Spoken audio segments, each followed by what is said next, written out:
Scott Burnside, ESPN.com, alongside Pierre, LeBrun, and Craig Custance, Staples Center, Los Angeles, California.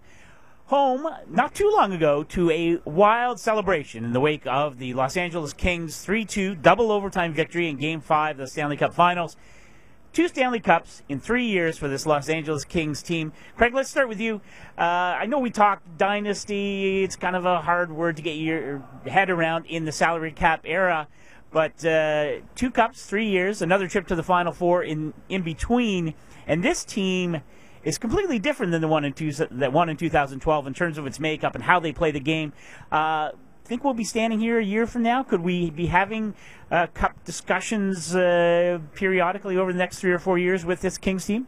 Well, I know we said last year if there was a team that could repeat in the Cup era, it was the Chicago Blackhawks, and they didn't do it. And I think we're going to be saying the same thing about the Kings. If there's a team that can do it, they're certainly capable. But you look at the Chicago Blackhawks, they were loaded, and they still weren't able to do it. And I think it's just a monumental task for the Kings to repeat. Now, that said, I just look at the way their roster is set up, the way that guys are signed. I mean, Kopitar still has a couple years left. Jonathan Quick is signed long-term. Drew Doughty is locked up long-term. And then you can't overestimate the importance of the kids that we saw in this playoff, the Pearson and Toffoli. Those kids came in, and they were absolutely huge.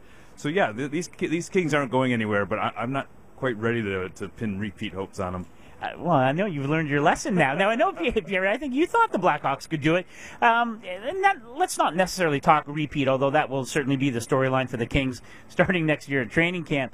What do you like about this Kings team moving forward, that they have the potential to become a perennial Final Four Stanley Cup finalist type of team?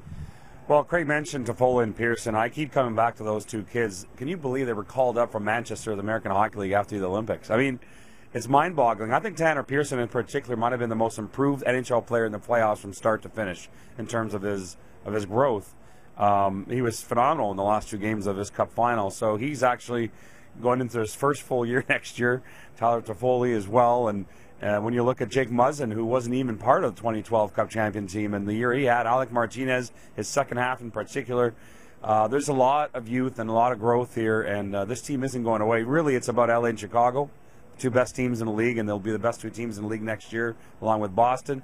But I think the Anaheim Ducks will be the wild card in all this, especially in this little backyard here in LA.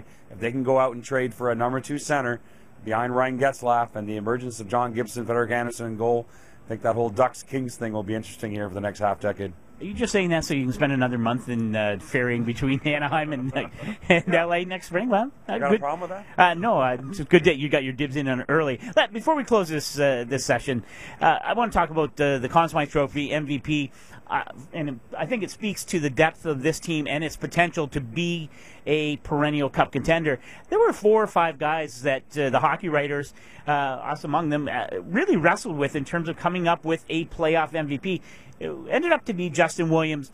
Were you surprised, Craig? And what do you make of Justin Williams, who is doesn't really seek the spotlight as like a sort of quote superstar player might? Well, I think this was the postseason that the hockey world really got an appreciation for Justin Williams' game, but it was really a tight vote. This is the first time that I've ever done it in a vote where I had a caveat, where I voted Justin Williams won, but in parentheses I said, make it Drew Doughty if he scores the overtime winner, which we're allowed to do. I wasn't inventing new rules, but it was that close. But you just look at Justin Williams, all the big goals he scored in games 6s and 7s, and Rob Blake on this ice said he is one of the most clutch players he's ever seen, and Rob Blake has seen a lot of hockey, so I think that says it all about Justin. Good stuff. All right. Well, we hope that you will always stay with ESPN.com for your NHL coverage.